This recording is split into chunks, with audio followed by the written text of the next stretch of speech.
Bueno, amigos, vamos a regresar. Recuerden poner sus cámaras, ponerse ahí, avisarle a los colegas que se desconectaron, que se vuelvan a conectar. Éramos unos cuantos, así que espero que sigamos siendo los mismos. Así que, bien, espero que hayan tomado un merecido descanso. Y vamos a terminar con esta segunda, vamos a arrancar con esta segunda parte final, que vamos a ver las cosas más modernas. Les hice toda la introducción anterior, que es larga pero es necesaria, porque no es una temática que ustedes estén acostumbrados a ver, y tienen que ver por dónde viene, y tenían que ver previamente la diferencia, cómo introducir al derecho penal internacional dentro de la temática nuestra, cómo traerlo a la Argentina, eh, y las principales discusiones que hacen pensar hoy en un derecho punitivo supranacional. Bien, ya vimos que los antecedentes más concretos que tenemos desde el punto de vista temático son la piratería, la guerra, las diferentes muertes. Yo les diría que la guerra es el antecedente más, la guerra y todo lo que conlleva la guerra, es el antecedente más inmediato y más importante que tiene el derecho penal internacional. Recuerden, hasta el año 1945 la guerra era la forma normal y habitual de diferir conflictos a nivel internacional. Y a partir de la sanción de la Carta de la ONU, que es el instrumento fundacional de la ONU, la Carta de las Naciones Unidas, la guerra queda prohibida. A partir de 1945, la guerra, institucionalmente hablando, está prohibida a nivel global y por ende a nivel nacional. Ustedes se preguntarán, bueno, pero entonces se terminó la guerra. No, hubo un montón de guerras. De hecho, en Argentina tuvimos una, que en Argentina me refiero a la Guerra de las Malvinas. Hay toda una discusión a aquellos que les interesan temas de lesa humanidad respecto de lo que pasó con la tortura a soldados argentinos estando desplegados en Malvinas por parte de oficiales argentinos, ¿sí? Oficiales argentinos que torturaron a conscriptos argentinos en las Islas Malvinas durante el conflicto bélico. Hay un fallo de la Corte Suprema de Justicia de la Nación del año 2013, que es el fallo Taranto. Taranto fue uno de los militares imputados por torturar soldados correntinos. No resolvió nada la Corte en ese fallo. No resolvió nada. Básicamente lo que la Corte dijo ahí es: no me voy a meter en el fondo del asunto por ahora. Y sepan que hay una causa tramitando en la Justicia Federal Fueguina, en el Juzgado Federal de Río Grande. Hay una causa tramitando, una causa grande, desde el año 2007, y al día de la fecha todavía estamos en épocas de indagatorias. Ahí, para que tengan plazo razonable, crímenes de lesa humanidad y demás, ahí tienen la cuestión de Malvinas. Yo acabo de entregar a la revista de Derecho Penal de la editorial IJ, una editorial conocida, una revista que dirige el doctor Borinsky, de la Cámara de Casación. Entregué un repaso de estos fallos, porque son varios. Hace cuestión de 2 meses, la Cámara de Casación resolvió una causa que se llama Ferrante. La Cámara Federal de Casación Penal resolvió la causa Ferrante, una presentación de otro de los militares imputados de torturar soldados, denunciados, no imputados, otro de los militares denunciados por haber torturado soldados en Malvinas, y hay toda una discusión. Se las hago cortas. El Juzgado Federal de Río Grande y la Justicia Federal de Comodoro Rivadavia, que es la alzada, la cámara que tiene ese juzgado, dijeron que eran crímenes de lesa humanidad. La Cámara de Casación dijo que no. La Corte todavía no dijo nada. y ya hay una presentación ante la Corte Interamericana, ante la Comisión Interamericana de Derechos Humanos para que se expidan al respecto, y hay todo un tema sobre esto. Les cuento por si les interesa. La guerra fue el antecedente más directo del derecho penal internacional. A partir de las guerras diferentes surgen muchas cuestiones, y con motivo de la Segunda Guerra Mundial se celebra el juicio que da nacimiento al derecho penal internacional moderno, que es el juicio de Nuremberg, los principios de Nuremberg, que son aquellos principios que se elaboran en base a los diferentes procesos que se hicieron. Como ustedes saben, en Nuremberg no fue un solo juicio, sino que hubo 13, un juicio principal y 12 juicios temáticos, ¿sí? En el juicio principal se enjuició a 21 jerarcas que estaban presentes y a un jerarca que estaba ausente, y en base hubo diferentes condenas, hubo alguna absolución, ¿sí? Y luego se hizo una serie de 12 procesos subsecuentes, y después cada país siguió juzgando a sus nazis, Polonia, Hungría, Alemania, ¿sí?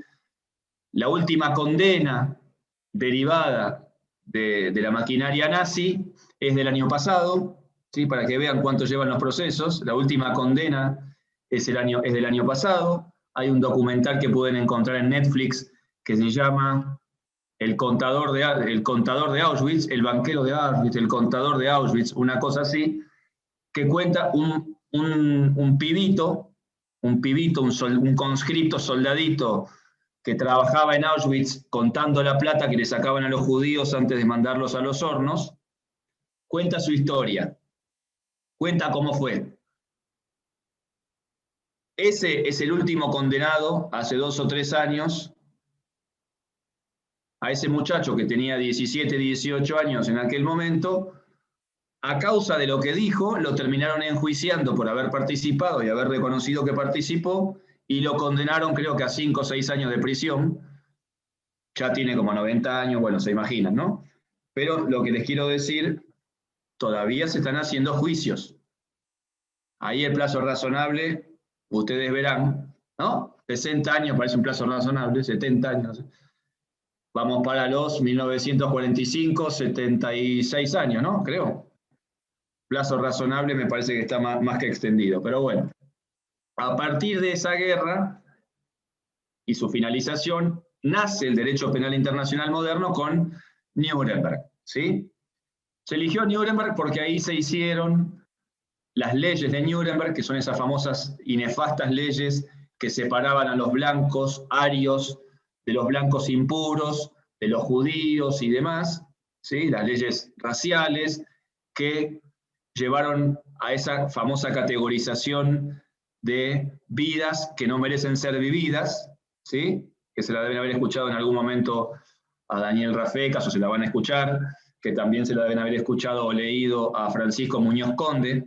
Francisco Muñoz Conde es un jurista español que se dedicó a publicar sobre muchos autores alemanes que vivían en aquella época y que se hicieron los tontos, como por ejemplo Mesger.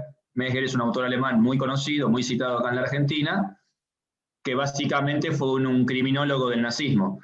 Era el criminólogo de Hitler que recorría los diferentes campos de concentración haciendo criminología, y que en 1945 se recicló en un penalista y se olvidó de todo lo que había hecho. Hay un libro de Muñoz Conde que se los recomiendo, es lindo de leer, es más novelístico que jurídico, que se llama Edmund Mesger y el derecho penal de su tiempo, y el autor es Muñoz Conde.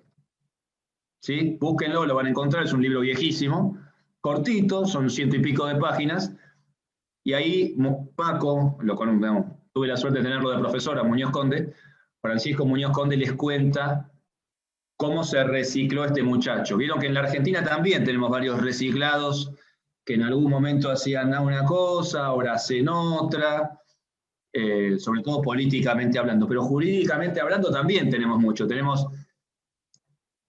defensores particulares que eran grandes defensores, y de repente concursaron para fiscal y parece que se olvidaron de todas las garantías que manejaban cuando eran defensores. Tenemos jueces que dicen una cosa en la facultad y cuando firman las sentencias dicen otra cosa totalmente distinta. Tenemos fiscales que dan garantías, dan derecho penal en la facultad y después cuando vas a los procesos donde esos fiscales participan no hay ninguna garantía de nada. Tenemos mucho reciclaje en el derecho penal. Bueno, ahí tienen un lindo librito para leer sobre esa época. En Nuremberg se establecieron los primeros crímenes internacionales, y esto es lo importante para nosotros. Se establecieron los primeros crímenes internacionales. Y fueron tres. Los crímenes contra la paz, los crímenes de guerra, dichos llamados así de guerra, que eran en realidad crímenes contra las leyes y usos de la guerra, y los crímenes de lesa humanidad. Esos son los tres crímenes que se juzgaron en Nuremberg y son los tres crímenes que forman la parte inicial del derecho penal internacional. Crímenes contra la humanidad, crímenes contra la paz y crímenes contra las leyes y los usos de la guerra. ¿Sí? A ver si lo tengo acá para que lo vean. Déjenme ver. Algo que les quiero mostrar.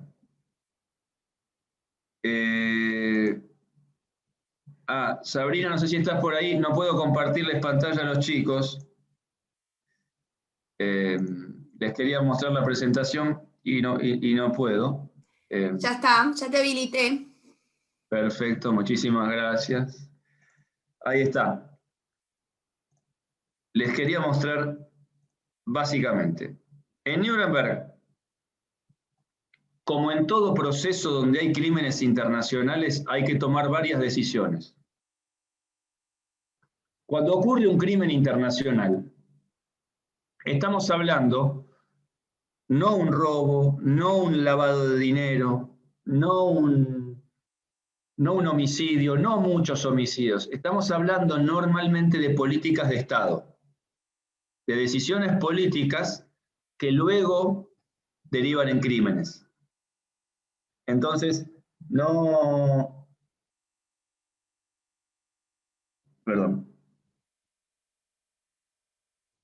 Entonces no puede pensarse en autores individuales y por eso yo les decía, no se puede pensar en un derecho penal a gran escala. No, tiene sus propios principios.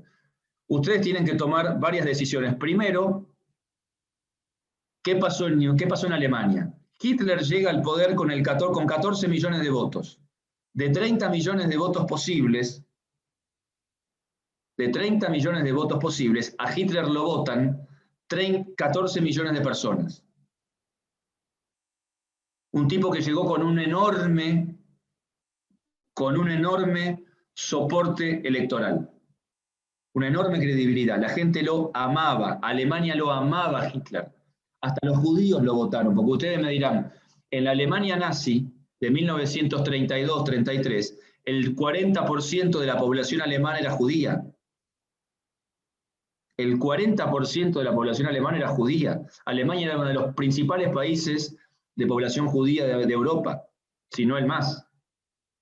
Tengan en cuenta que había muchos judíos en Rusia que con las hambrunas de Stalin y las purgas de Stalin se fueron a Alemania para buscar mejor vida, porque Stalin arrancó matando primero, 1930, en Ucrania, 1931, ¿sí?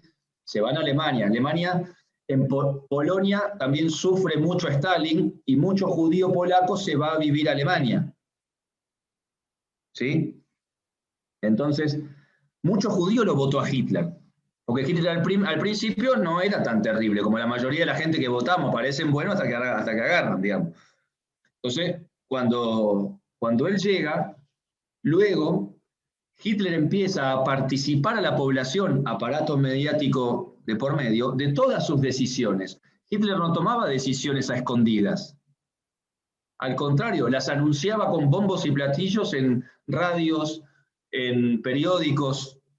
Fue el primero, uno de los primeros, en utilizar el aparato mediático como forma de cimentar un poder.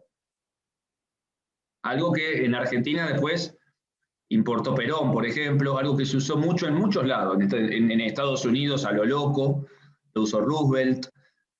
Diferentes colores, no quiero decir que la utilización de lo mediático como aparato de sustentación de poder sea una novedad peronista o de Hitler, ¿no? Pero sepan que Hitler cimentó su poder en lo mediático. A diferencia de muchos regímenes que ocultaban sus decisiones, él participaba, la convertía en un cómplice al pueblo. Entonces, ¿qué pasó? Cuando hubo que llegar a juzgar a Nuremberg, todos habían tenido algo que ver. Y el que no había tenido algo que ver había mirado para el costado, entonces se convertía ciertamente en cómplice. Si uno era un ciudadano de a pie, no había problema. Ahora, cuando uno dejó de ser un ciudadano de a pie y empezó a tener algún tipo de decisión, y de ser un nada pasó a ser un partícipe, pasó a participar de las decisiones que luego terminaron en la muerte de millones de personas. Entonces, ¿a quién juzgás? ¿A los 14 millones de alemanes? ¿A quién juzgar? Entonces, algo parecido pasó acá y lo pueden ver en la sentencia 13 del año 84. Perdón. Que es la sentencia de los comandantes de las juntas militares acá en la Argentina. La sentencia de la Junta. Hubo un momento que Alfonsín, con Carlos Nino, el recordado Carlos Nino como su mano derecha, tuvieron que decir, bueno, ¿a quién juzgamos? ¿A todo el ejército, a toda la Fuerza Aérea, a toda la Armada? Si todos participaron en algún traslado, en alguna detención, en alguna... La mejor forma que tiene el criminal internacional de cimentar su poder es participar de la decisión criminal a mucha gente. Primero porque no parece posible cometer un crimen internacional con una sola persona, con 2 o con 5. Necesariamente necesitas la colaboración de varios. Y segundo, porque la mayor participación en las decisiones criminales coadyuvan a la impunidad. A diferencia de lo que ocurre en el derecho penal común, al revés, si en un robo vos participás a varios, tenés varios que te van a delatar. Si vos en un homicidio participás a varios, tenés varios que te pueden mandar al frente.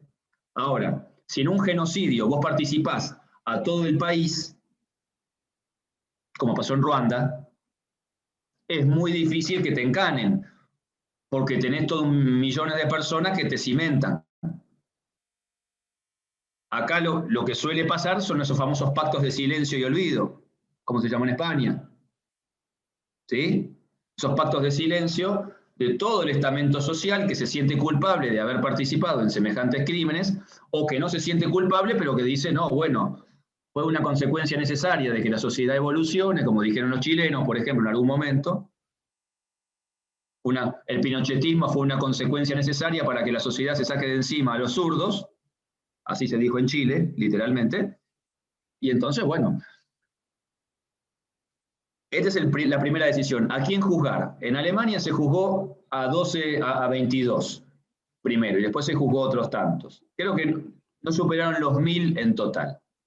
En Argentina se juzgó a las juntas primero. Después, a partir de Simón, del fallo Simón y del fallo Macedo, se empezaron a juzgar a los autores materiales inmediatos. ¿Sí? Esa es la primera decisión. ¿A quién juzgar? Primero porque como sistema de justicia no se puede juzgar a todos los que participaron en un crimen internacional. Vuelvo a repetir, no son crímenes que se piensen con la lógica común. Por eso acá también viene el tema de la prisión preventiva. La justificación de la prisión preventiva larga en un proceso penal internacional, ¿cuál es? No estamos hablando de un crimen común, estamos hablando de un crimen internacional que normalmente funcionó con impunidad del Estado, con aparatos del Estado, con muchos actores que lo convalidaron, con destrucción de pruebas, con ocultamiento de pruebas. Entonces, la lógica temporal de un proceso común no llega a abarcarlo. Se vuelve tan complejo que es imposible. Desde el punto de vista probatorio, la prueba principal para un crimen internacional es la prueba testimonial. De ahí los desaparecidos. De ahí el valor que tienen los desaparecidos. Como ustedes saben, en un homicidio no hay cuerpo, no hay delito. Los desaparecidos no están, no existen. Eso dijo Videla, lo recordarán. No estando la persona, no hay delito, no existe. Por eso la lógica concentracionaria y por eso luego la lógica de la desaparición física. En Alemania nazi funcionaron 459 campos de concentración, donde se agrupaba gente en condiciones infrahumanas. Y funcionaron 6 campos de exterminio, 6. Todos ubicados en lo que hoy es Polonia. ¿No? En Alemania no había ninguno. Todos ubicados en lo que hoy es Polonia. Chelmno, Belzec, Sobibor, Treblinka, Majdanek y Auschwitz. Son los 6 campos que hay. No les voy a contar todo esto porque no les interesa, y al que le interesa, si quiere, después yo le dejo mi mail. Cuando termine la clase me escribe, no hay ningún problema. Y charlamos de esto, pero no es la onda de la materia. Sepan que la prueba testimonial es la prueba básica. No tenés testimonios, no vas a tener condenas en crímenes internacionales. Los autores saben esto, y por eso lo primero que desaparece son los testimonios. Los papeles, los campos, los lugares, como generalmente los lleva adelante el Estado, no hay problema, porque es llevar una topadora y tirar abajo un campo, y es agarrar todos los papeles, prenderlo fuego y ya está. La muerte de los judíos, la muerte física de los judíos, la aniquilación de los judíos como política de Estado nazi, se decide en la conferencia de Wannsee. ¿Sí? Conferencia de Wannsee, ahí se los puse. Hay una película que se llama Reunión en Wannsee, Conference Wannsee, bueno, la pueden buscar, no es muy vieja. Actúa, por ejemplo, Kenneth Branagh, Stanley Tucci, que es un actor conocido, es el que hace del director del aeropuerto, donde Tom Hanks se queda varado en la terminal, el pelado malo ese, de anteojito. Él hace de Eichmann. Adolf Eichmann, como ustedes saben, es el señor que decidía a dónde iba cada tren con judíos en Alemania nazi, y que es famoso en Argentina porque vivía en Argentina, trabajaba para la Mercedes-Benz, vivía acá en el partido de San Martín, cerca de Capital Federal, y un comando del Mossad lo secuestró, se lo llevó a Jerusalén, lo enjuiciaron y lo colgaron, ¿sí? En un juicio que fue muy publicitado, pueden ver bastante. Hay una película, hay 2 películas sobre el secuestro de Eichmann, también la pueden ver. Sí. La prueba principal es la testimonial. Después tienen la libertad probatoria básica, pero la prueba principal es la testimonial. Durante muchos años, antes de Simón y Maceo, antes del 2005, 2003, cuando arrancaron los juicios de lesa humanidad, en La Plata se hicieron los juicios por la verdad, que no tenían valor jurídico, pero sí tenían valor histórico. Hoy en internet encuentran las actas de esos juicios. Ahí iban todos los sobrevivientes y los descendientes de desaparecidos a prestar su testimonio. Y esos testimonios fueron la base para dar los primeros pasos en las primeras condenas de lesa humanidad allá por el 2003. ¿Sí? Las primeras condenas de primera instancia. Entonces, a quién acusar es una decisión básica.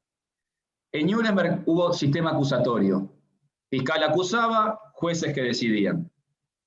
Se pensó en jurados, pero el problema era qué jurados llevar, que sí, que no, nada. No hubo jurados, jueces profesionales, militares todos, la mayoría, perdón. Fiscales que acusaban, jueces que decidían. Después de Nuremberg, vino la Guerra Fría.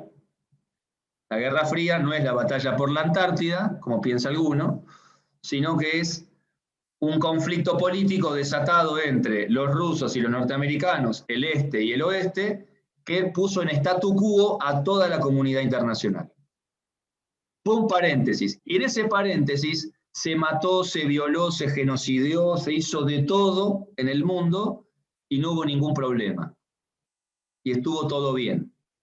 Malvinas, Argelia, Uganda, la guerra de los 6 días, la guerra de Egipto, la guerra de Corea, la guerra de Vietnam, la que ustedes quieran, pasó de todo en el mundo, estaba todo bien, no hubo problema. Hasta que cayó la Guerra Fría, cayó el muro de Berlín, se dividió la Unión Soviética en 1989, cae el muro de Berlín, y aparece el primer quilombo grande, que es Yugoslavia. Yugoslavia era una vieja república socialista, títere de los rusos, de los soviéticos, perdón. Cuando caen los soviéticos, se empiezan a denunciar toda una serie de barbaridades que se hicieron en Yugoslavia. Yugoslavia fue el primer tribunal penal internacional moderno. ¿Sí? Después de Nuremberg, el primer tribunal penal internacional moderno es el de Yugoslavia. La comunidad internacional empezó a darse cuenta de un montón de matanzas que estaban ocurriendo ahí. Llegó tarde, calculen que la primera denuncia de que algo pasaba en Yugoslavia fue de fines del año 90.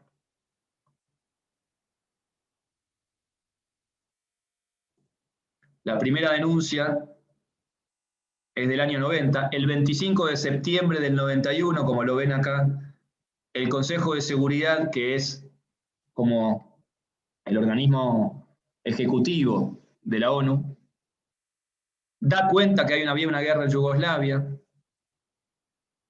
y recién en enero del 93 se pone a funcionar el Tribunal Penal Internacional. 2 años tardaron. En el medio de Yugoslavia hubo toda una serie de medidas. Como ustedes saben, hubo un embargo. Se embargó Yugoslavia, se prohibió hacer la guerra en Yugoslavia.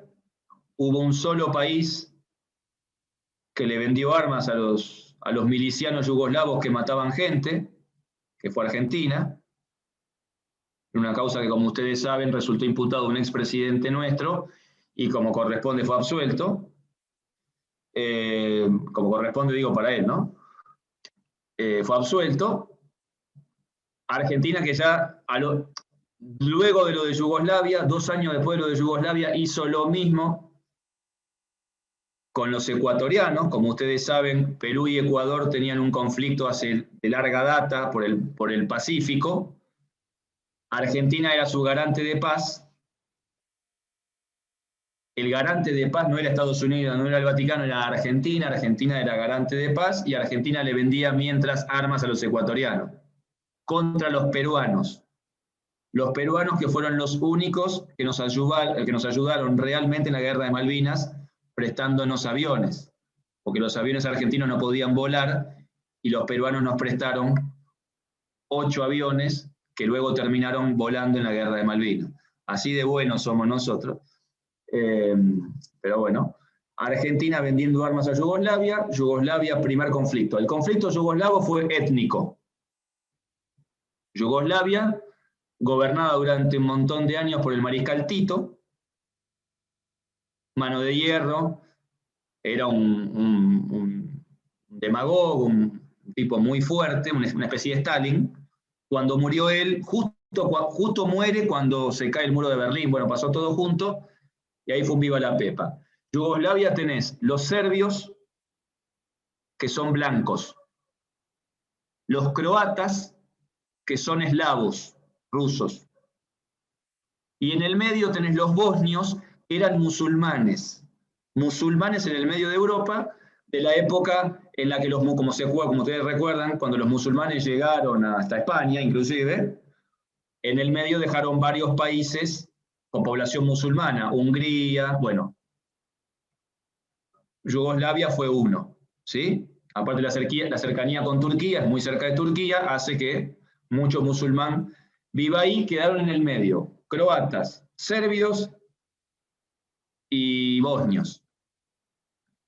¿Se imaginan? En el medio hubo una masacre muy conocida, ¿sí?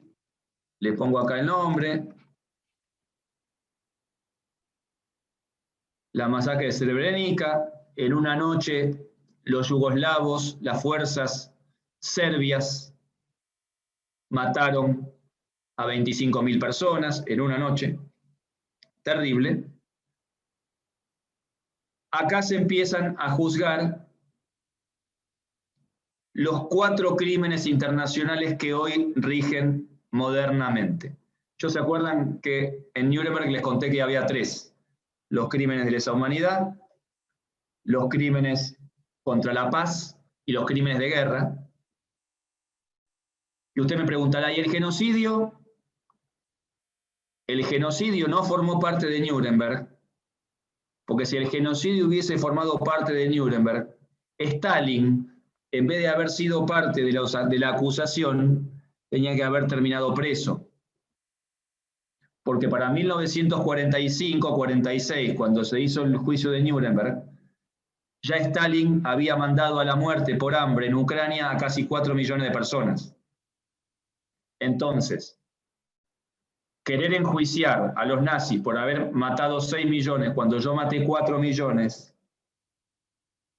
me hace sentarme casi en el banquillo de los acusados, más que de los acusadores. Entonces, por eso el genocidio no entró, porque no le convenía. Sí entró en Yugoslavia. Entonces, en Yugoslavia, en el estatuto del Tribunal de Yugoslavia, se hizo un estatuto, estaban las infracciones a los convenios de Ginebra, que son los crímenes de guerra.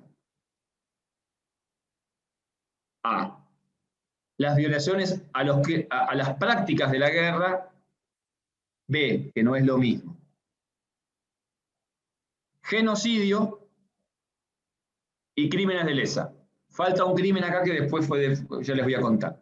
Pero básicamente estos son los 3 crímenes, acá hay 4, pero en realidad A y B son los crímenes de guerra, hablando del punto de vista amplio.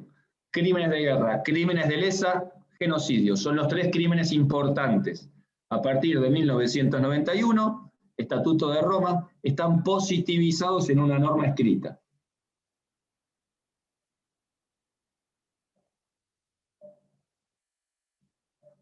Acá yo les pongo varios casos, después tienen para verlo. Hace un par de días confirmaron la condena a perpetua de este señor, Mladić, que fue el comandante que llevó adelante la masacre esa que les acabo de escribir ahí. Este señor fue quien la dirigió.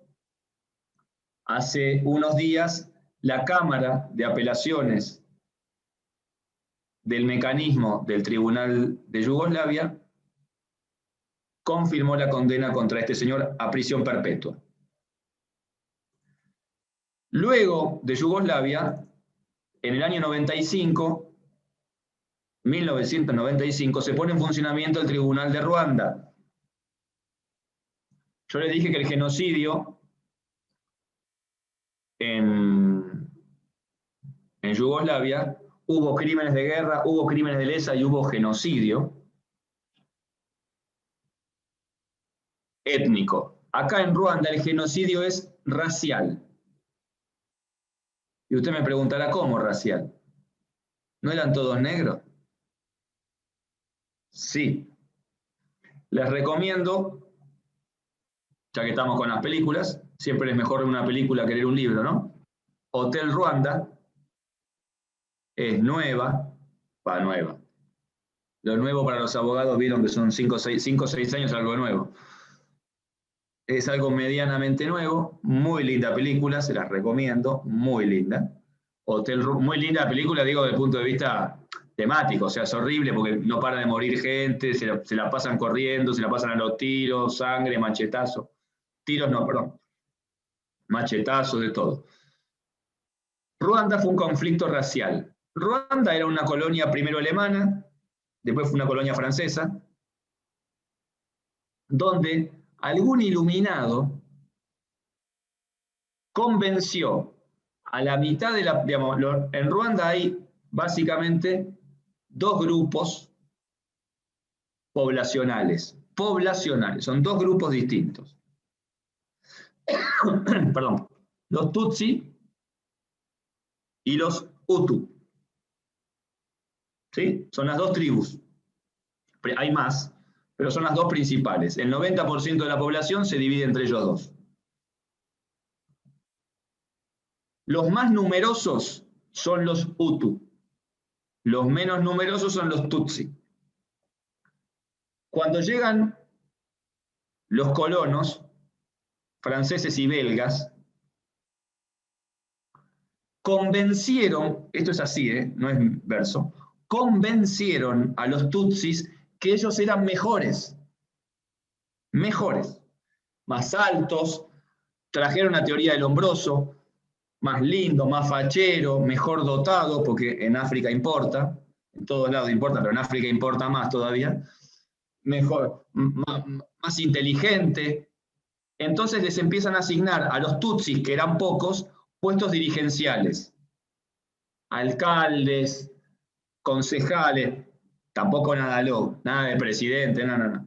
Cosa básica, alcalde, comunero, presidente del consejo deliberante, no sé, jefe de policía, ponele. Y los Hutu, nada. Llega un momento que los Hutu se cansaron de que los Tutsis los discriminaran por negro, no, eran todos negros. Entonces, revuelta, revolución, genocidio contra todos los Tutsis y contra todos los que no fueran partidarios de los Hutus. Terrible. Ruanda tenía 14 millones de habitantes para 1995. Murieron 2 millones de personas. 2 millones. No se tiró un solo tiro. Las muertes eran a machetazos, porque es una sociedad muy pobre. No había plata para balas. ¿Y cómo se mataba? A machete limpio. Por eso en Ruanda es muy común ir, si alguna vez tienen la posibilidad de ir, van a ver que la gente grande de la época del genocidio que le falta algún miembro seguro, o la mano, o el pie, o los dos pies. Es raro un adulto de más de 40 años que tenga todo su cuerpo sano. Fue terrible lo de Ruanda. Fue terrible. Ruanda nos dejó, digamos, la comunidad internacional no hizo nada, básicamente porque eran negros y en África. Los crímenes fueron los mismos: genocidio, crímenes de guerra, crímenes de lesa, esos tres. El Tribunal de Ruanda y el Tribunal de Yugoslavia, sépanlo, ya no funcionan. Terminaron de funcionar porque son tribunales ad hoc, eran ad hoc, esto es, creados con el específico objetivo de enjuiciar las cosas que pasaban ahí y nada más. Trabajaron en sus respectivos casos, terminaron y chau, y los dos tribunales dejaron un mecanismo residual para que si aparecía algún caso nuevo lo juzgara.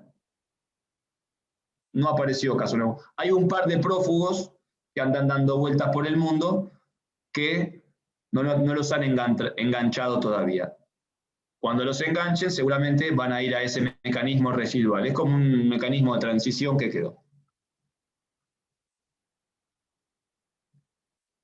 Acá se produce en el Tribunal de Ruanda la primera condena por genocidio. La primera condena internacional por genocidio. Lo pueden googlear si quieren, es el caso Akayesu. ¿Sí? Akayesu era un negro tutsi que estaba a cargo de una localidad y que permitió a las milicias masacrar a todos los habitantes de esa aldea. En la aldea donde vivían, piensen que en Ruanda no son ciudades grandes como Rosario, como Buenos Aires, en esa época eran más pueblitos. Este era alcalde de un pueblito y permitió la llegada de los soldados hutus que masacraran a todos. No quedó uno. Él se escondió en su casa, cerró con llave, chau. Esa fue la primera condena internacional. La primera condena nacional por genocidio se dio en Guatemala, en el caso Ríos Montt. Los guatemaltecos, como país, juzgaron por genocidio a un expresidente y lo condenaron.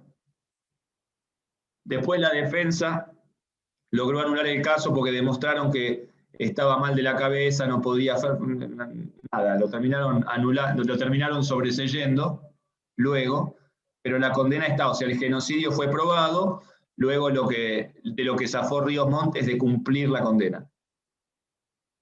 Internacional, o sea, internacional, Tribunal Internacional, condenando la primera condena, año 93 creo, 95, no me acuerdo, Akayesu.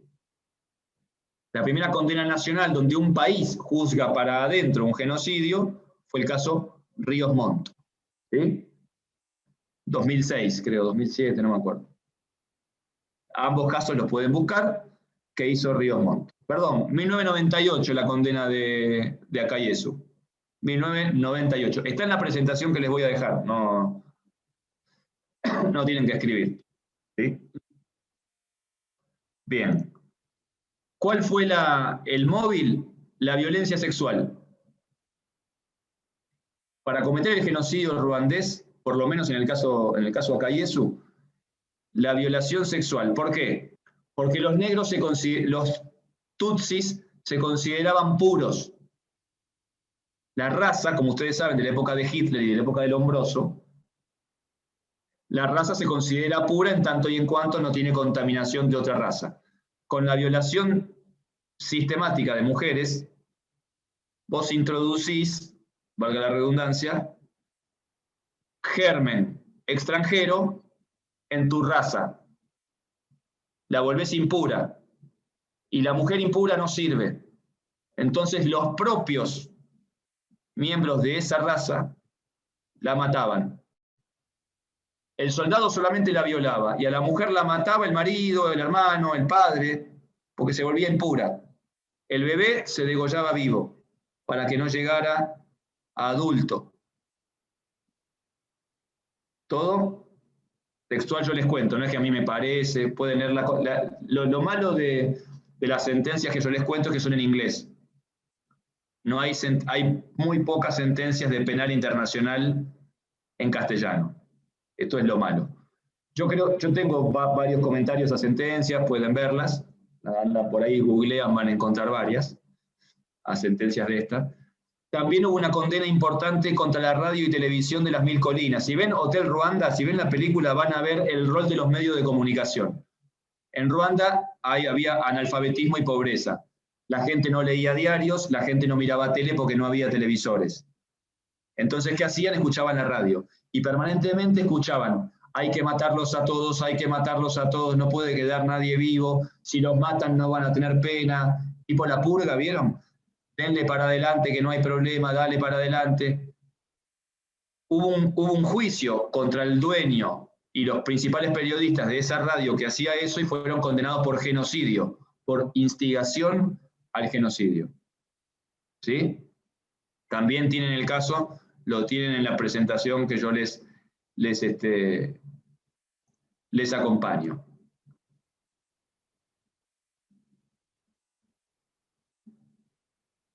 Sepan, en Ruanda, último que les digo de Ruanda, funcionó un sistema que no lo van a escuchar en ningún lugar del mundo. Esto sí, si quieren, anótenlo. Parece una joda, parece un chiste, pero se llama así. Que son los tribunales Gakaka. Gakaka Courts. Se llama así. Única experiencia en el mundo. Y es un volver a la Edad Media. ¿Qué pasó?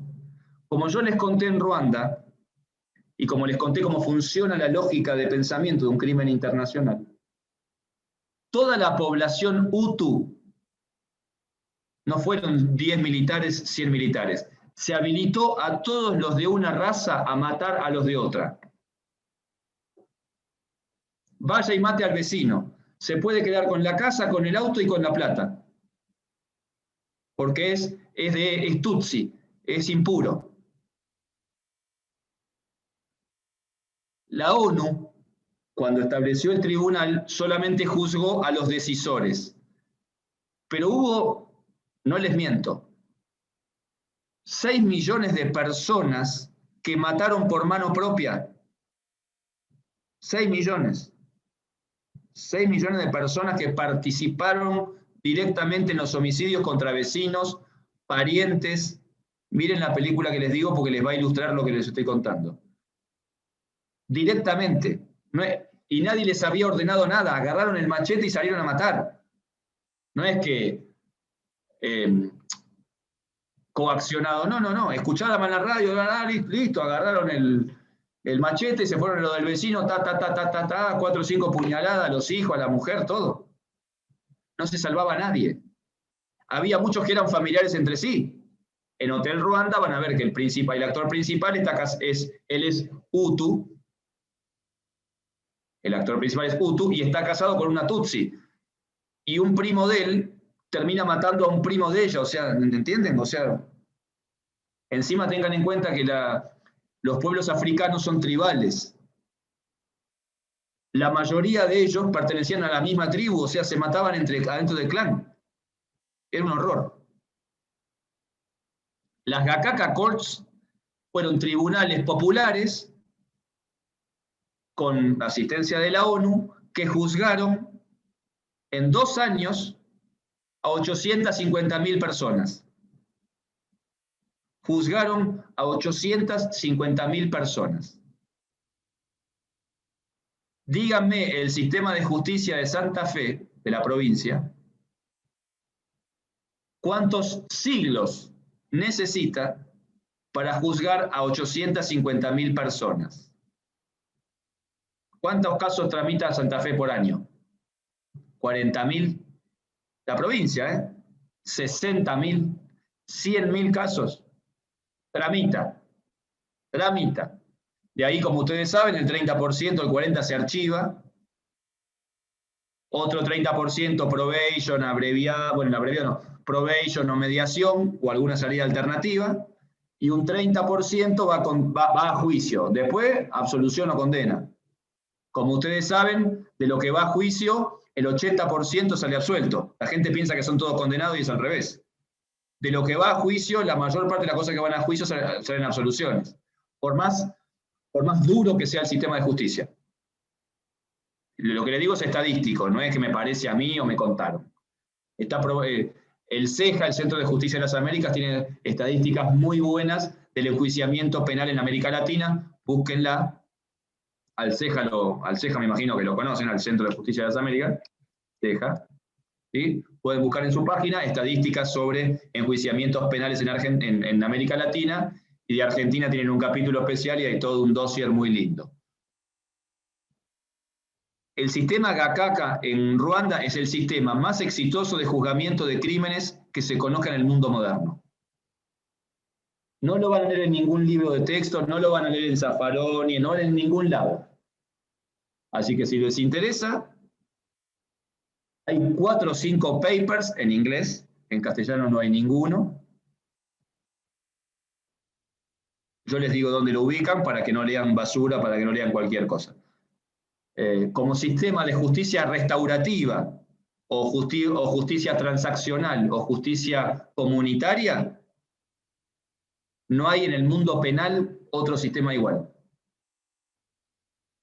Y es totalmente desconocido, por lo menos en lo que yo sé, en Argentina, en América Latina y hasta en el mundo europeo, salvo aquel que haya estudiado Ruanda, no lo conoce. Los tribunales Gacaca enjuiciaron en 2 años 850.000 personas con un índice de condena del 70%.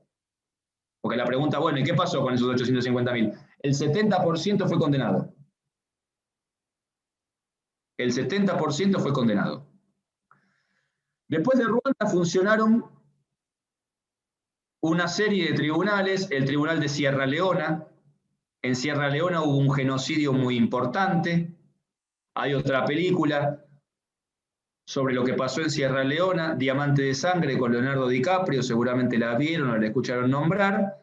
Ahí cuentan el genocidio provocado por los diamantes y el intercambio de diamantes por armas que ocurrió en Sierra Leona.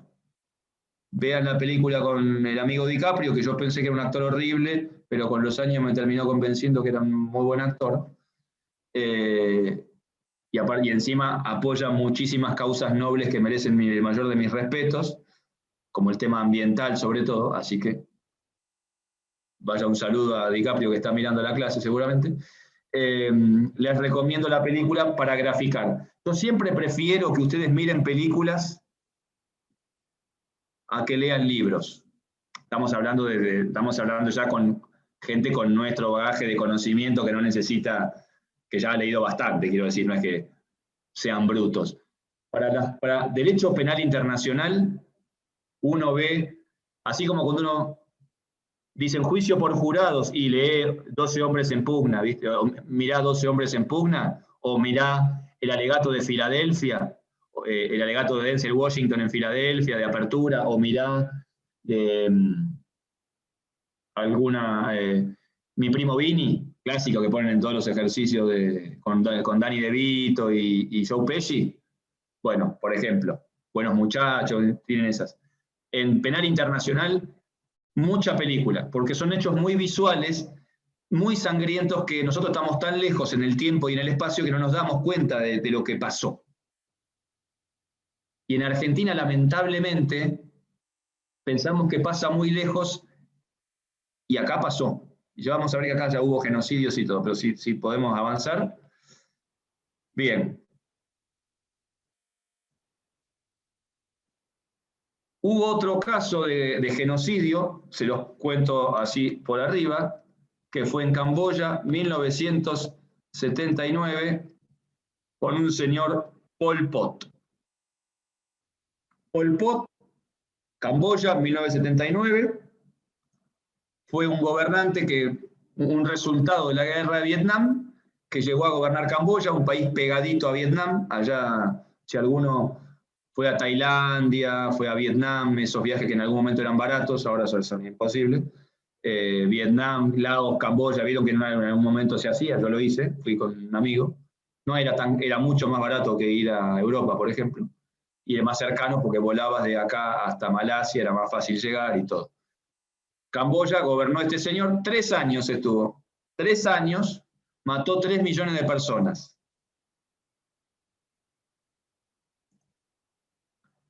Hay una película, también en Netflix, para todos tenemos películas. Se las pongo en inglés porque me acuerdo el nombre así. They Killed My Father. Ellos mataron a mi padre, en castellano. También está en Netflix. Y cuenta la historia de una nenita que cuenta en primera persona cómo fue el genocidio de Pol Pot. Este fue un genocidio de tinte poblacional. Una parte de la población fue eliminada por no participar de las ideas de Pol Pot. Si quieren político, ya vamos a ver qué pasa con el genocidio político. Si quieren fue político. Camboya es otro caso. Lo tienen en el material que yo les estoy en la presentación, quédense tranquilos. Está bien contado. Al día de hoy sigue funcionando un tribunal que está enjuiciando ese genocidio. Por eso les cuento esto. Otro de los tribunales penales internacionales que están funcionando es el de Camboya. ¿Sí? Bien. Punto y aparte. Hoy en día, la ley penal internacional está contenida en el Estatuto de Roma. El Estatuto de Roma fue firmado en 1998 y está vigente como todo tratado internacional. Como ustedes saben, entra en vigencia luego de un número X de firmas y ratificaciones. Está vigente desde el año 2002. Ese Estatuto de Roma prevé el funcionamiento de una Corte Penal Internacional, que funciona desde el año 2002, cuando entró en vigencia el Estatuto. La Corte Penal Internacional no forma parte de la ONU. Se vinculan por un acuerdo, pero no es tribunal de la ONU. El tribunal de la ONU es la Corte Internacional de Justicia, que no tiene nada que ver. Son dos tribunales distintos. Corte Internacional de Justicia. Tiene dos diferencias. La primera, la Corte Internacional de Justicia es de la ONU, la Corte Penal Internacional no. La Corte Internacional de Justicia juzga estados. Juzga estados. Y es el órgano jurídico de la ONU. La Corte Penal Internacional es un organismo autónomo, internacional, que juzga individuos, juzga personas físicas, no personas jurídicas. Los denunciados son personas físicas. Entonces, va de suyo que el derecho penal internacional se fija en individuos. Los crímenes internacionales los cometen individuos. Hoy, con el Estatuto de Roma vigente, hoy los crímenes internacionales, que antes eran 3, hoy son 4. Genocidio, crímenes de lesa humanidad, crímenes de guerra y el crimen de agresión. El crimen de agresión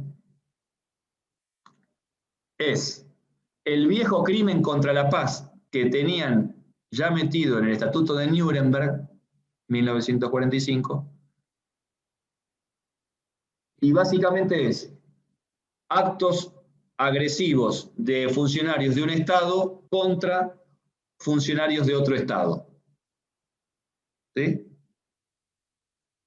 Este crimen, el de agresión, es el último en ser definido y al día de hoy todavía no está vigente. No hay ningún proceso, no hubo ninguna denuncia, no pasó nada por el crimen de agresión, modernamente hablando, en la Corte Penal Internacional. El Estatuto de Roma, entonces, es hoy la ley penal internacional escrita, está escrito. La ley penal internacional hoy es escrita. Es el Estatuto de Roma y sus elementos integrantes. También forman parte del Estatuto de Roma, también lo dice, son fuentes integrantes del Estatuto Nuremberg, el Estatuto de Yugoslavia y el Estatuto de Ruanda. Por eso es que les marqué la importancia de lo anterior. Se suman estos estatutos y conforma hoy la ley penal internacional. Hoy es escrita.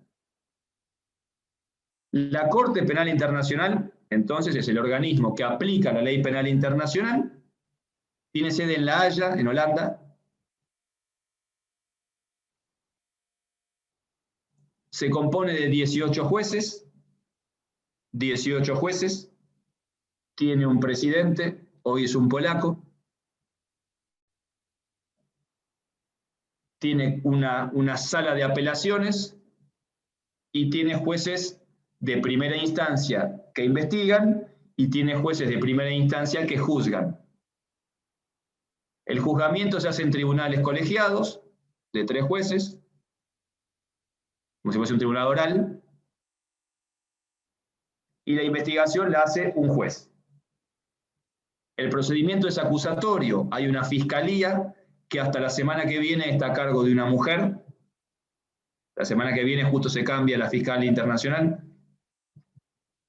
La fiscal es la que acusa, presenta el caso, se conforma un tribunal de investigación preliminar decide si le acepta el caso o no, el caso avanza, se presenta el requerimiento de juicio, pasa a tribunal, a cámara de juicio, trial chamber, a tribunal de juicio, y si el imputado no está de acuerdo, puede apelar, o la fiscalía también puede apelar, ante la Cámara de Apelaciones, y la Cámara de Apelaciones decide. Lo que decide la Cámara de Apelaciones se finí. No hay corte, no hay algo más arriba, termina ahí. Dos instancias. La doble instancia clásica de Herrera Ulloa, de Casal, la revisión y demás, la tienen ahí. Giroldi y etcétera. Hay una secretaría, como en todo tribunal hay un secretario, que está conformada por cientos de personas. Hay una oficina de asistencia a la víctima y hay una oficina de asistencia a la defensa, ¿sí? Son semiautónomas. Y el sistema es acusatorio, oral, contradictorio, presencial. No hay juicios en ausencia, no hay juicios contra personas jurídicas. Hasta que no se tiene la persona del acusado, el juicio formalmente no arranca. ¿Sí? Hasta ahí venimos bien, parece, ¿no? Al día de hoy, 11 de junio del 21, están en investigación preliminar 8 situaciones. Hay que ver si se cometieron crímenes o no internacionales de los 4 que le conté.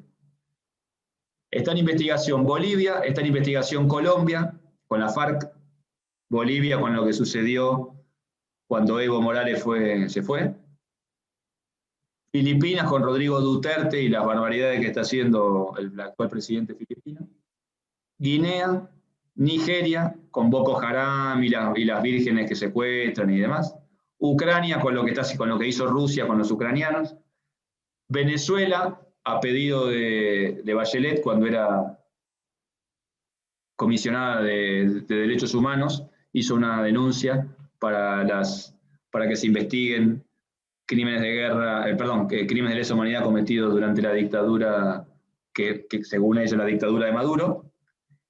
Y hay un Venezuela 2, donde es el propio Venezuela sometiendo a consideración su situación.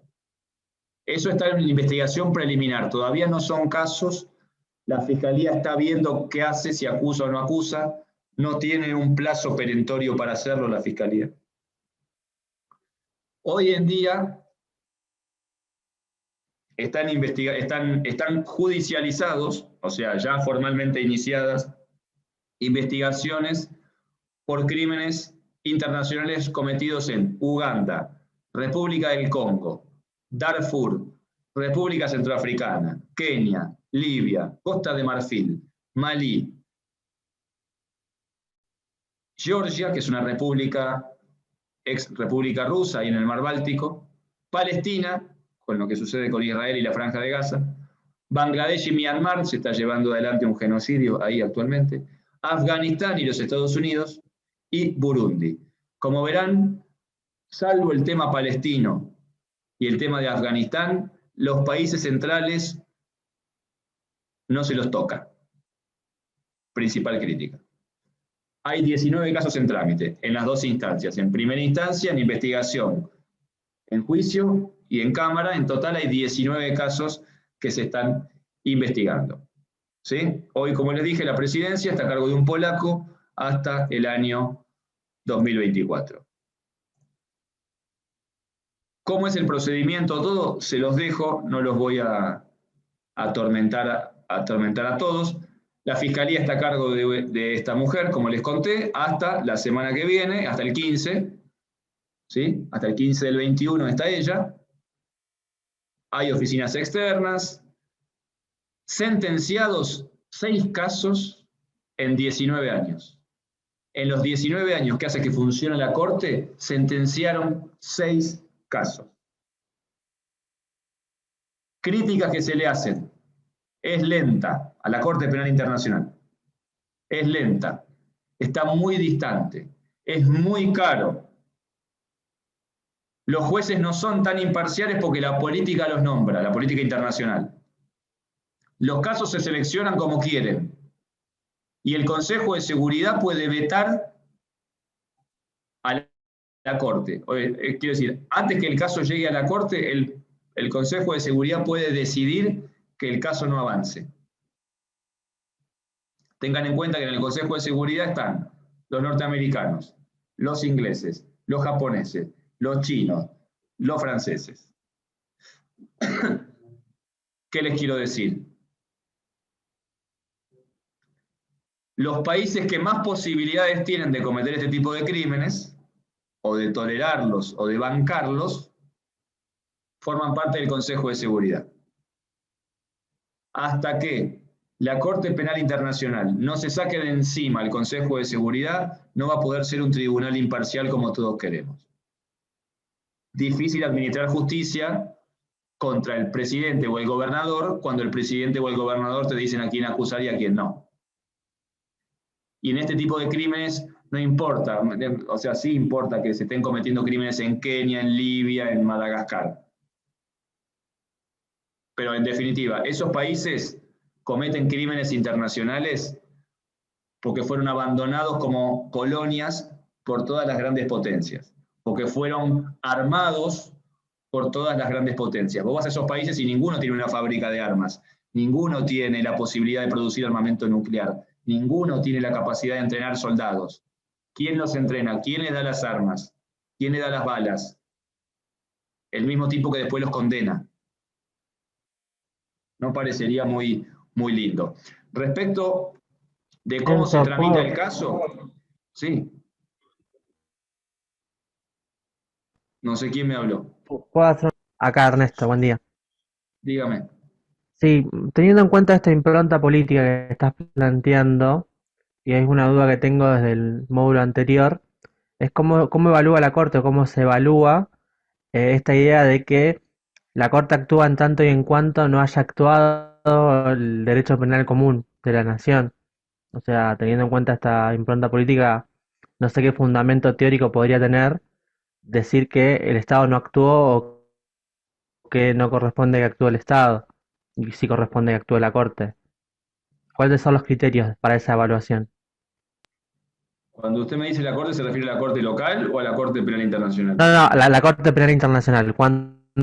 ¿Cómo se evalúa que corresponde que actúe la Corte, teniendo presente todo este bagaje político que estás mencionando ahora? A ver,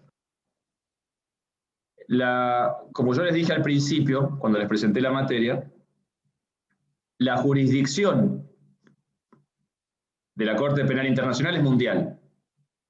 Uno podrá no firmar el Estatuto de Roma, que igualmente puede ser sujeto a investigación. Las causas ante la Corte Penal Internacional se inician de tres formas. Por denuncia ante el Consejo de Seguridad, y el Consejo de Seguridad hace como de denunciante ante la Corte. Por denuncia ante la Fiscalía Directa, o porque el propio país pide ser sometido a juicio, como Venezuela en el segundo caso. Hay dos casos de Venezuela. En el segundo caso, Venezuela pidió que examinen su realidad. Bien. Estas son las tres formas de acceder. Igual lo tienen en el material. La Corte Penal Internacional actúa en forma complementaria a los tribunales nacionales. En tanto y en cuanto el caso no se haya juzgado o se haya juzgado mal. ¿Y quién decide si se juzgó mal? La Corte Penal Internacional. Si usted estima que el caso está mal juzgado y que a fulano lo juzgaron simplemente para absolverlo, cosa juzgada y que zafe, entonces tendrá que hacer la denuncia respectiva en la Fiscalía de la Corte Penal Internacional y ahí examinarán si usted tiene razón o no.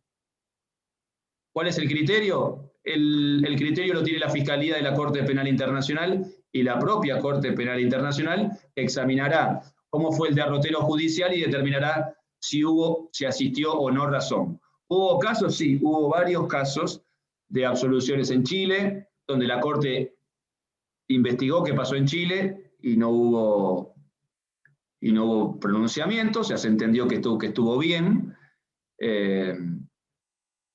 porque ustedes vieron que hay ciertos, sobre todo a nivel macro, hay ciertos procesos judiciales que se hacen mal a propósito. Es muy común que en la justicia del poder las causas se lleven mal a propósito en contra para poder facilitarle al imputado una salida o para poder facilitarle al juez luego la discrecionalidad de decidir si sí o si no. Eso es muy común. Bueno, en estos casos suele pasar así. Les quiero contar cuáles son los 4 crímenes o cómo es que son los 4 crímenes internacionales. Los crímenes internacionales son 4.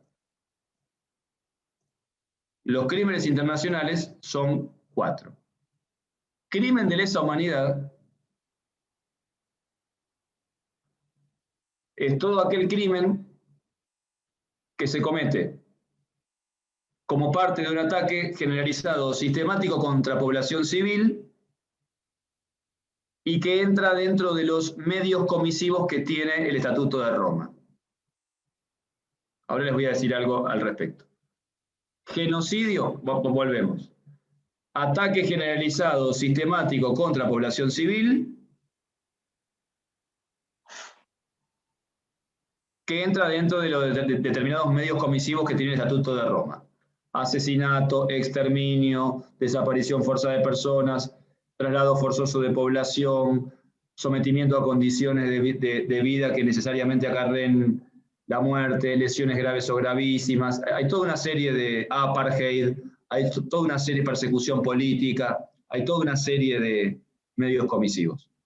Genocidio es todo crimen cometido contra un miembro de un grupo nacional, étnico, racial o religioso por el hecho de pertenecer al grupo, más allá de su identidad.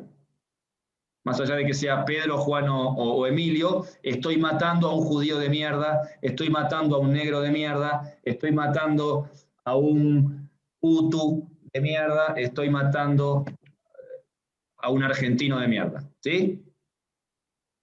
Lo de mierda pueden no ponerlo si quieren. Digo, como ser más gráfico. Solo esos 4 grupos son los protegidos: nacional, étnico, racial o religioso. Acá en la Argentina se dio una discusión sobre si lo que había acontecido en la dictadura había sido un genocidio o no.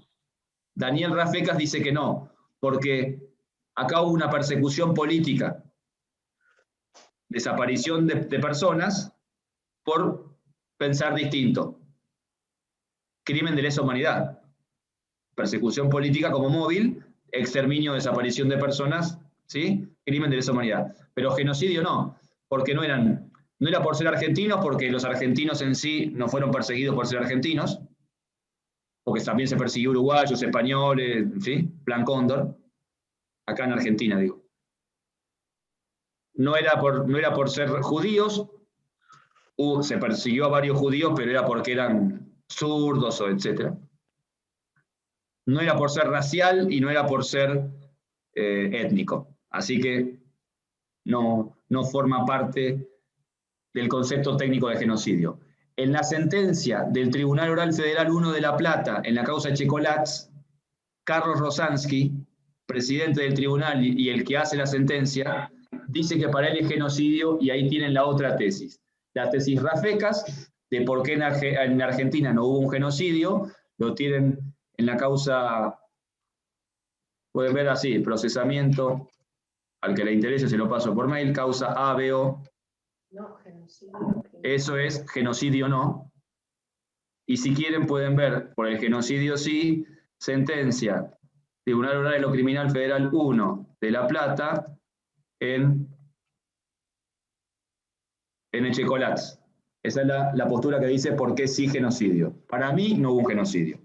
Y el tercer tipo de crimen son los crímenes de guerra, que son toda una serie de delitos que están enumerados en el Estatuto de Roma, cometidos antes, durante o después de un conflicto armado, nacional o internacional, que tengan vinculación con el conflicto. Por eso para mí la tortura de soldados en Malvinas durante un conflicto bélico por parte de soldados jefes es crimen de guerra. En todos los crímenes se exige el dolo especial de cada crimen, más allá de lo que dice Evangelina, que tiene razón. No hay crimen internacional por culpa, no hay imprudencia, negligencia, impericia, todos son dolosos de dolo directo. Dolo eventual se me hace muy raro en un genocidio. Podría pasar si yo dejé morir a una parte de la población y no le mandé comida. Yo tendría que haber sí que necesariamente, pero en realidad el sometimiento a condiciones de vida ya forma parte del concepto de genocidio, así que no hace falta hacer un dolo eventual. Dolo especial de genocidio, el dolo genocida se exige, vos tenés que matar a parte de la población o del grupo racial o del grupo religioso queriendo matar a parte de ese grupo. Y también se exige la conciencia de formar parte de un plan sistemático, organizado contra la población civil en los crímenes de lesa humanidad, y también se exige la conciencia de estar participando en un conflicto armado y de en ese contexto cometer una serie de actos. El Estatuto de Roma forma parte de la ley penal argentina, esto es nuevo, desde la sanción de la ley 26.200. La ley 26.200 incorporó al Estatuto de Roma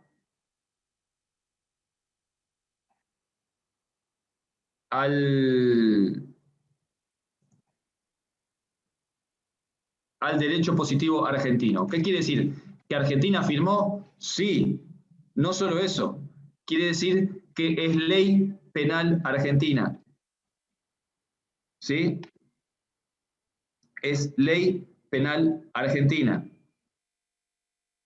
A través de, les recomiendo, el fallo Méndez de la Corte Suprema de Justicia de la Nación, creo que es Méndez, Zaffaroni, en su disidencia, habla de la reincidencia,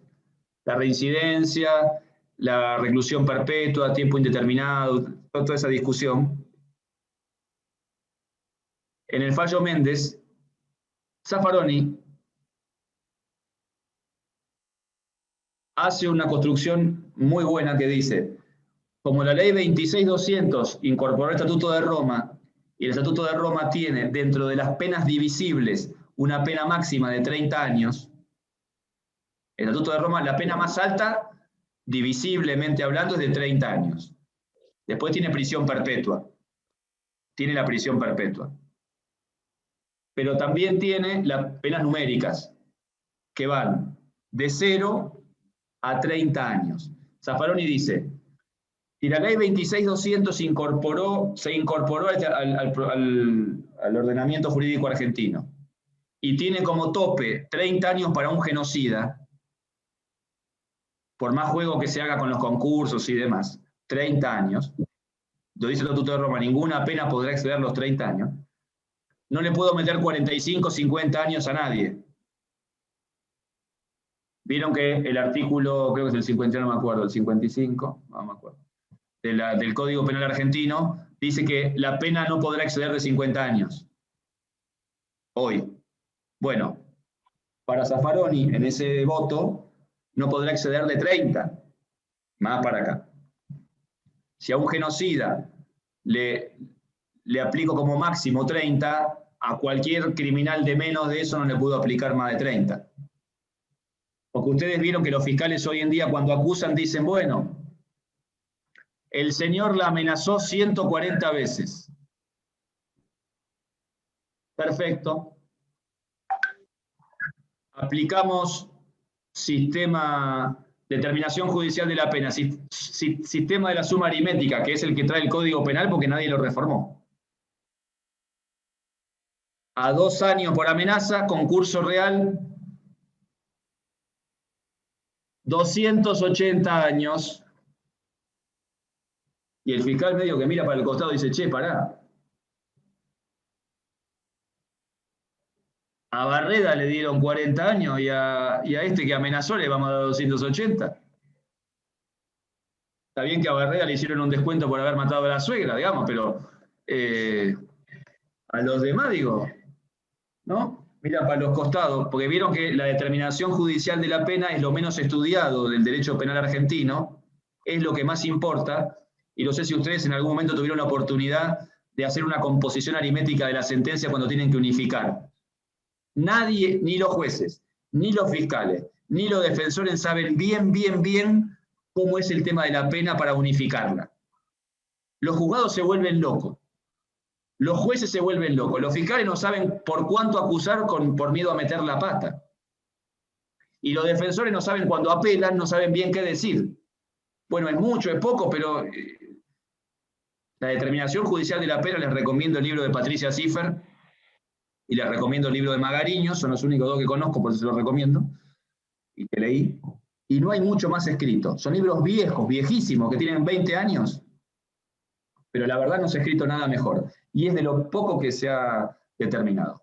Bien, de estos crímenes que yo les conté, los tres ahora forman parte del derecho penal argentino. Y no solamente forman parte de los crímenes, sino forman parte todos los principios que tiene el Estatuto de Roma. Imprescriptibilidad, no renunciabilidad, no amnistía, no indulto, persecución siempre. O se lo juzga o se lo manda a la Corte Penal Internacional. Y de la introducción de esta ley a la Argentina es que les digo, chicos, que es importantísimo que el abogado argentino esté capacitado en Derecho Penal Internacional. Es importantísimo, no solo porque ahora es ley argentina y muy poca gente lo sabe, sino porque si ustedes supieran Derecho Penal Internacional y lo que tiene el Estatuto de Roma y lo que tiene la Ley 26.200, lo podrían usar para sus casos. Porque como ustedes saben, cuando una ley penal rige la comunicabilidad de sus beneficios. Si en una ley penal vigente ustedes tienen como tope la pena de 30 años, ya pueden decir, como defensores, pará, loco, más de 30 años no me podés pedir. Perpetua, bueno, o 30 años. Sepan que incluso el Estatuto de Roma también tiene la posibilidad de verificar posibilidad de salida con los 2/3 de la condena. Ustedes vieron que en la gestión anterior del presidente Macri se sancionó una ley que decía que la pena se tiene que cumplir entera y se quiso modificar la 24.660 para que si a vos te sentenciaban a 15 años, cumplieras 15 años. Si a vos te sentenciaban a 12 años, cumplieras 12 años. Eso quedó. Ojo que el Estatuto de Roma dice, como decía la ley penal argentina antes, que a los 2/3 de la condena podés salir con libertad morigerada, buena conducta y demás. Ojo con esas cosas.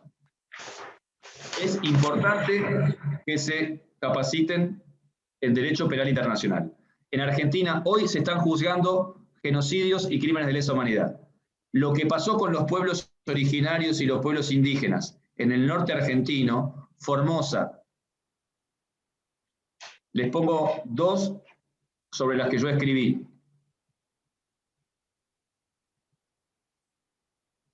La primera es la masacre de Rincón Bomba, acontecida durante el gobierno de Perón, en 1946. Y la segunda es la masacre de Napalpí. Son las dos. Las dos están siendo investigadas en la Justicia Federal del Chaco, una en Resistencia, la otra en Presidencia Roque Sáenz Peña. Y en las dos se probó que hubo un genocidio indígena por parte del Estado para sacar a los indios del medio, borrarlos del mapa y darle las tierras a los blancos, a los colonos blancos, que se quejaban de que los indios los invadían. No los invadían, hermano, vivían antes que ustedes ahí, es muy fácil la matemática. Bueno, sepan que esto les puede tocar. Sepan que esto les puede tocar. Está bien, en Rosario ya no quedan indígenas. Los hinchas de algún club podrán decir, pero no quedan indígenas, no quedan pueblos originarios casi. Los han exterminado a todos, pero tengan presente que les pueden consultar esto o pueden llegar a trabajar en alguna fiscalía federal o en algún juzgado federal y les puede tocar esta temática, sepan que la ley penal internacional rige en Argentina, que no es la Haya y nada más. ¿Sí? Para cualquier cosa, les dejo mi mail, que me necesiten algo más de material.